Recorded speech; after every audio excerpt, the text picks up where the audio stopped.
Channel. এতিয়া গৈ আছোঁ মোৰ ঘৰৰ লগতে একটা স্কুল আছে, ৰাধানগৰ দয়া মায়ী হাই স্কুল। এইটোও হাই স্কুল আৰু এই স্কুলত যাম আজি সৰস্বতী পূজাৰ উপলক্ষে। সৰু এটা ব্লগ বনাম আৰু মোৰ লগতে আছে লিটন। হাই, এটা মুকলি মঞ্চ আছে। মুকলি মঞ্চ হৈছে ডক্টৰ ভূপেন হাজৰিকা মুকলি মঞ্চ হয় এইটো। ইয়াতে যিমান মানে প্ৰগ্ৰাম হয়, মিটিং হয়, ইয়াত এই মুকলি মঞ্চটোতে হয় আৰু তেনেহ'লে ভিতৰত যাওঁ, যাই অলপ আপোনালোকক দেখুৱাম। আৰু মোৰ ফ্ৰেণ্ড লগতে আহি আছে, পূৰা একদম পাঞ্চি মাৰি আহি আছে লিটন।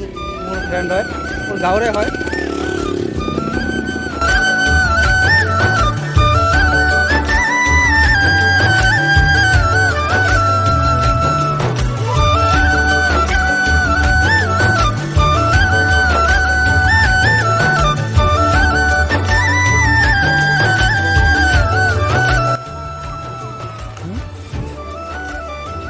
সকলে পূজাৰ বাটাবিলাক লৈ গৈ আছে।